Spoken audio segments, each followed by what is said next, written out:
নমস্কার দর্শক বন্ধুরা, রিতাস ফুড ডায়েরি চ্যানেলে আপনাদের সকলকে স্বাগত জানাই। আজকে আমি তৈরি করে দেখাবো আমাদের খুবই প্রিয় ভেজিটেবিল চপ রেসিপি। এতে 3 ধরনের সবজি লাগবে, বিট, গাজর আর আলু। আলুটা আগে থেকে আমি সেদ্ধ করে ম্যাশ করে রেখেছি। কিছুটা বাদাম,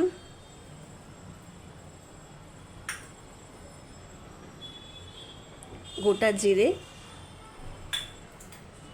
কয়েকটা শুকনো গোটা মশলা যেমন ধনে 1 চামচ, জিরে 1 চামচ, গোলমরিচ 15-20টা, হাফ চামচ মতো মৌরি, 4টে শুকনো লঙ্কা, একটা তেজপাতা।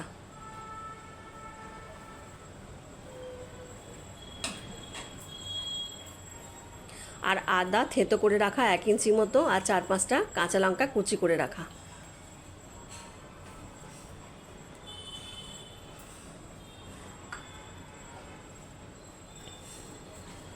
ব্রেড ক্রাম্ব আপনাদের কাছে না থাকলে ব্রিটানিয়া যে টোস্ট বিস্কিট থাকে সেগুলো মিক্সিতে গুঁড়ো করে নেবেন।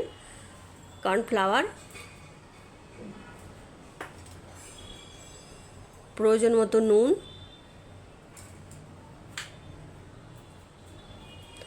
আর ভাজার জন্য সাদা তেল।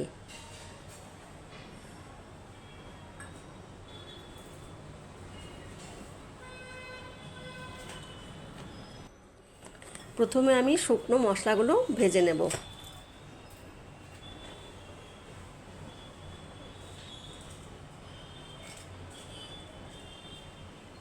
একে একে শুকনো লঙ্কা, তেজপাতা এগুলো একে একে দেব। 1-2 মিনিট মতোই ভাজতে হবে।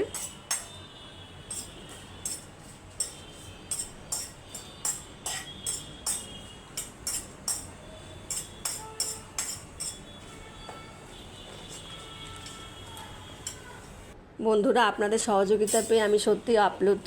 আমার মন থেকে কৃতজ্ঞতা জানাচ্ছি। ভগবানের কাছে আপনাদের সকলের জন্য মঙ্গল কামনা করি। আপনারা আমার পাশে না থাকলে আমার সম্ভব হতো না এবং হবেও না কখনো এগিয়ে যাওয়া। আপনাদের অসংখ্য অসংখ্য ধন্যবাদ জানাই।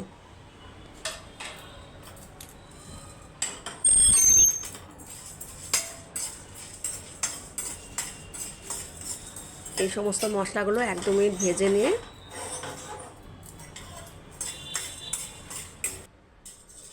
কড়াই থেকে নামিয়ে ঠান্ডা করে তবে মিক্সি গ্রাইন্ডারে আমি গুঁড়ো করব।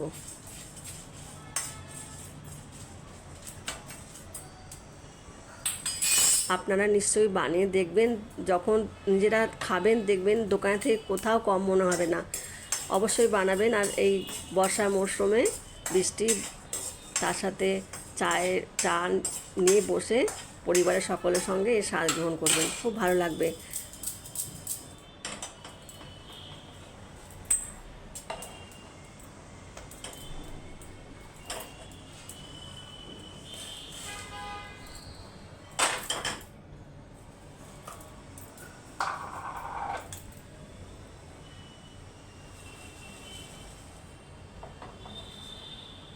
ঠান্ডা হয়ে গেলে আমি এই গুঁড়ো করে নেব মশলাগুলো।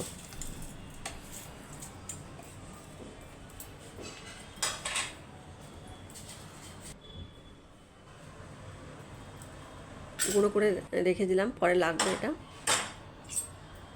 এখন আবার কড়াই বসালাম গ্যাসে, অল্প একটু তেল দিচ্ছি, কাঁচা বাদামগুলো ভেজে নেব।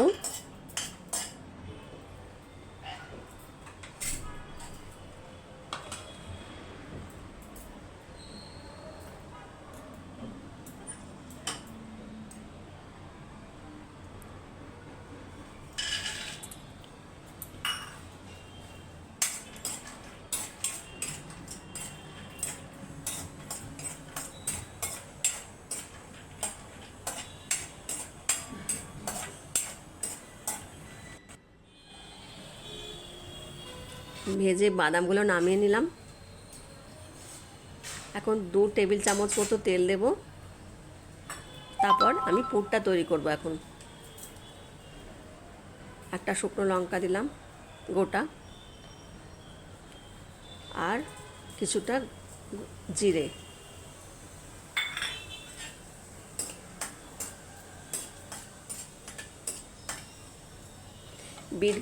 বিটটাকে আমি খুব সুন্দর করে গ্রেট করে রেখেছি যাতে তাড়াতাড়ি সেদ্ধ হয়ে যায়।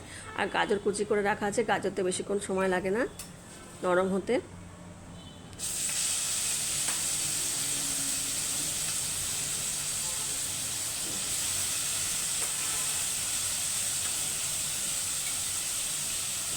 বন্ধুরা যারা প্রথম এসেছেন আজকে আমার চ্যানেলে তারা সাবস্ক্রাইব করবেন, আর যদি ভালো লাগে লাইক করবেন।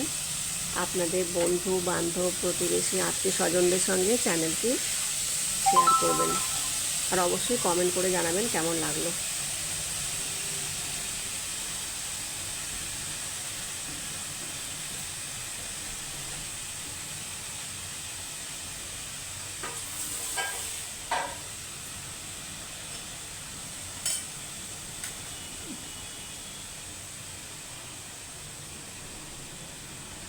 নুন দিচ্ছি, নরম হয়ে যাবে তাড়াতাড়ি বিট গাজরগুলো।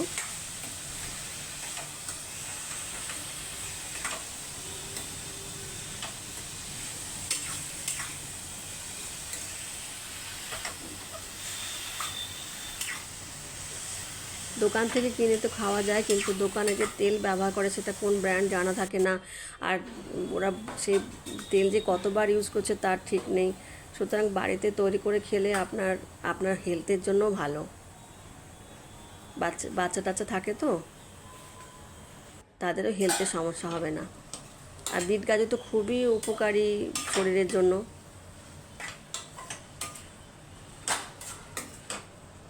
আমি ঢাকা দিয়ে দিয়ে রান্না করছি সেটা তাড়াতাড়ি নরম হয়ে যায়, সময় বেশি না লাগে সেই জন্য।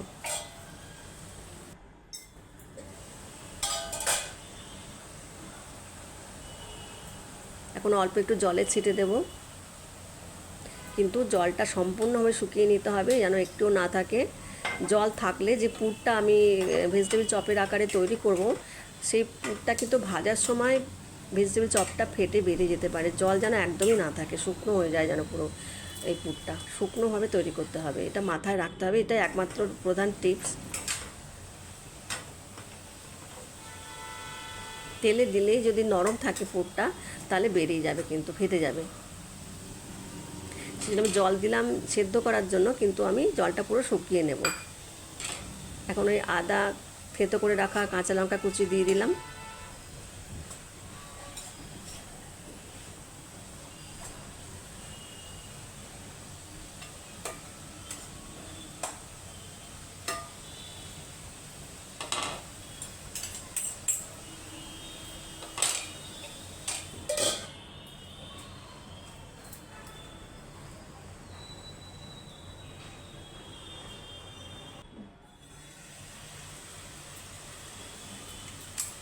ভাজা মশলাটা দিয়ে দিচ্ছি, মশলার গুঁড়োটা।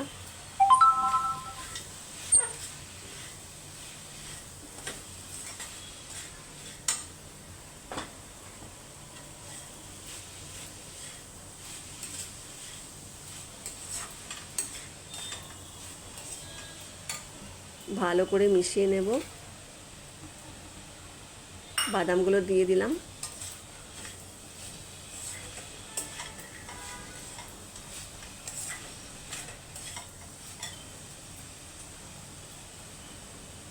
এখন সেদ্ধ আলু, যেটা আমি একদম শুকনো করে রেখেছি, জল নেই একদমই, এই শুকনো আলুটার মধ্যে মিশিয়ে ভালো করে দিয়ে দেব। ভালো করে বিট গাজর সঙ্গে যাতে ভালোভাবে মিশে যায় সেভাবে আমি মিশিয়ে নেব কড়াইয়ের মধ্যে।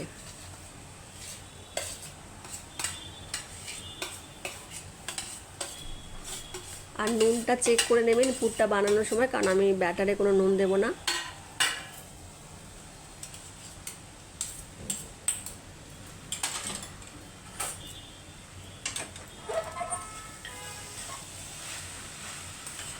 ভালোভাবে মিশিয়ে নেবেন, আর এরপরে যখন ঠান্ডা হয়ে যাবে তখন হাতেও একটু ভালোভাবে মেখে নিতে পারেন পুরটাকে।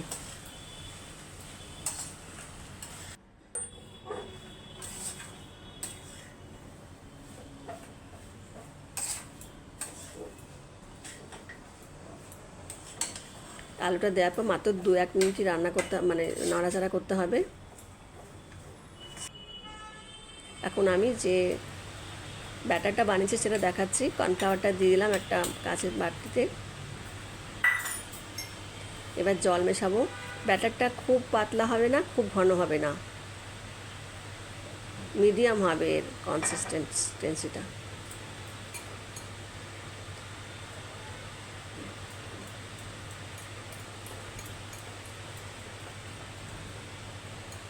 এর মধ্যে নুন দিচ্ছি না, কিছুই দিচ্ছি না, শুধু কর্নফ্লাওয়ার আর জল।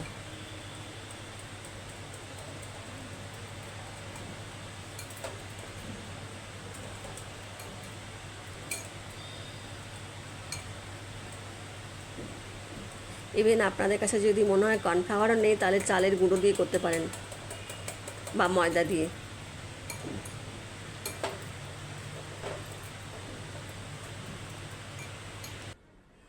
এখন আমি মিশ্রণটা থেকে কিভাবে চপের আকারে গড়তে হবে সেটা দেখাচ্ছি। ওভাল শেপে মোটামুটি যেমন ভেজিটেবল চপের আকৃতি হয় সেরকম আকৃতিতে আমি ভালোভাবে এইভাবে একটা শেপ দিয়ে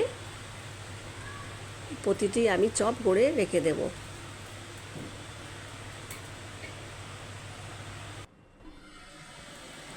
এখন আমি শুকনো কিছুটা ময়দা নিয়েছি, তার মধ্যে প্রথমে একটু রোল করে নেব ওই করে রাখা চপগুলোকে। তারপরে আমি ব্যাটারটায় ডুবিয়ে নিচ্ছি। এরপর ব্রেড ক্রাম্বে ভালোভাবে 4-5টা লাগিয়ে নেব।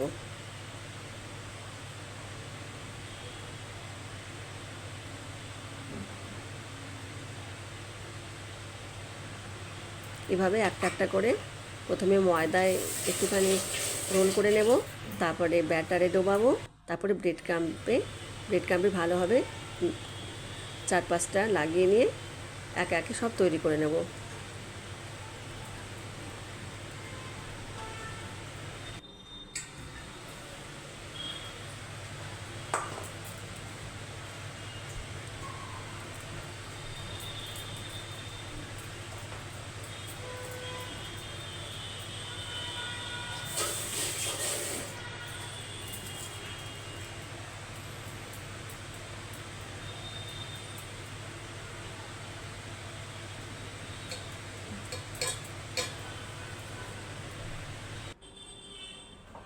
এখন আরেকবার রিপিট করা যায় এটা। আমি প্রথমে যা করেছিলাম সেম জিনিসটা আরেকবার রিপিট করা যায়।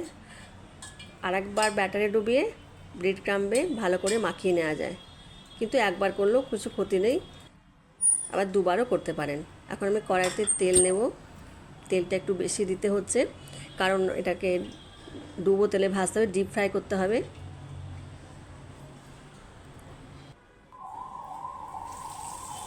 তেল গরম হলে আমি সমস্ত একে একে 3-4টে করে এরকম করে ব্যাচ করে সব চপগুলো ভেজে নেব।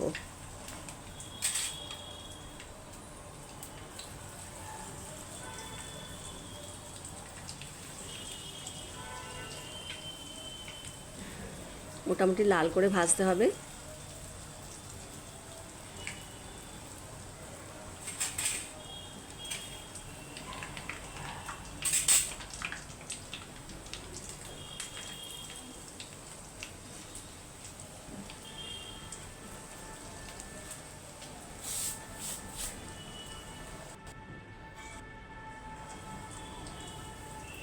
এভাবে 4-5টা উল্টে পাল্টে ভালোভাবে ভেজে নিতে হবে। মোটামুটি রেডি হয়ে গেছে, আমি সবগুলো এরপর ভেজে নেব। 4-5টা করে কড়াইতে দেবো, তারপর ভেজে ভেজে তুলে নেব।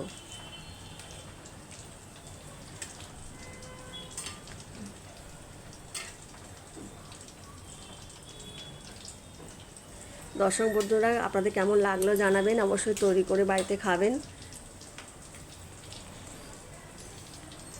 এর উপরে একটু বিট নুন ছড়িয়ে খেতে পারেন ভাজা হয়ে গেলে।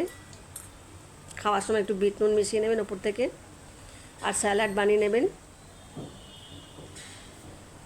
আর যদি সময় থাকে গ্রিন চাটনিও বানিয়ে নিতে পারেন বা সস দিয়ে খাবেন। শসা, বিট, গাজর আর এগুলো দিয়ে আমি স্যালাড বানিয়েছি, আর সস দিয়ে খাওয়ার জন্য রেডি করে নিয়েছি পাত্রে।